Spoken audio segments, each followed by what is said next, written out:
தவிக்கிற நம்மை தேவன் தெரிந்து கொண்டாராம். ஆமென்.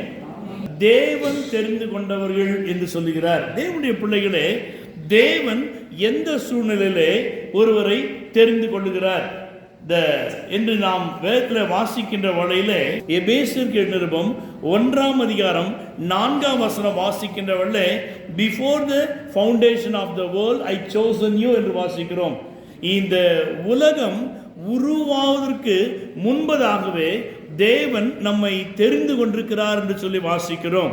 தேவனுடைய பிள்ளைகளை, இந்த உலகம் உருவாவதற்கு முன்பதாகவே அவர் நம்மை ஏதோ ஒரு நோக்கத்தோடு தெரிந்து கொண்டிருக்கிறார். யாரை எப்பொழுது தெரிந்து கொண்டார் என்றால், உலக தோற்றத்துக்கு முன்பதாக. அனைவரையும் தெரிந்து கொண்டாரா இல்லையா என்ற கேள்வி அநேகருக்கு வரும். சொல்லுவாங்க, ஐயா என்னெல்லாம் ஆண்டவர் தெரிந்து கொள்ளலையா, ஆனால் தான் என் வாழ்க்கையில் எப்பவும் பிரச்சனை, சாவர வரைக்கும் பிரச்சனைன்னு சொல்லுவாங்க. ஆனால் நீ யார் வீட்டிலாம் போய் கேட்டு பாருங்க, எல்லாருக்கும் பிரச்சனை உண்டு.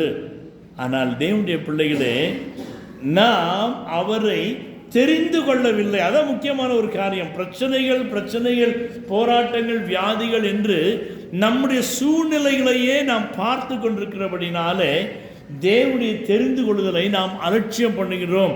அதை குறித்து நமக்கு ஒரு தியானம் இல்லை. நமக்கு கீழே இருக்கவங்களை யோசிக்க மாட்டோம், நமக்கு மேலே இருக்கிறதா போட்டு லாஸ்ட்ல தான் இருக்குது ஹார்ட் அட்டாக் வந்து நின்று போகுது. தேவனுடைய பிள்ளைகளே, உங்களுக்கு கீழே இருக்கவங்கள பாருங்க. தேவன் உங்களை எந்த விதத்தில் ஆசீர்வதித்து நடத்தி கொண்டு வருகிறார் என்று சொல்லி எல்லா வேதத்திலும் யோவான் சுவிசேஷம் 15 அதிகாரம் 16 the book the Gospel of John chapter 15 word number 16. You are not chosen me but I have chosen you.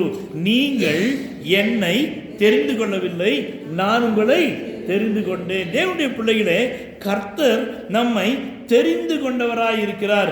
எப்பொழுது தெரிந்து கொண்டார்? உலக தோற்றத்துக்கு முன்பதாக. யாரை தெரிந்து கொண்டார்? தெரிந்து கொள்ளாத, அவரை தெரிந்து கொள்ளாத நம்மை அவர் தெரிந்து கொண்டார். எப்படிப்பட்டவர்களை தெரிந்து கொண்டார் என்றால், தள்ளப்பட்டவர்களை தெரிந்து கொண்டார். யாரை தெரிந்து கொண்டார்? தள்ளப்பட்டவர்கள். பாட்டு மாத்திரம் பாடுறோம். தள்ளப்பட்ட கல் நான் எடுத்து நிறுத்தினீரே, உண்மையுள்ளவன் என்று கருதி ஊழியம் தந்தீரையா. உண்மையுள்ளவன் என்று கருதி ஊழியம் தந்தீரையா. தள்ளப்பட்டவர்களுக்கு கர்த்தர் எதை கொடுக்கிறார்? ஊழியத்தை கொடுக்கிறார்.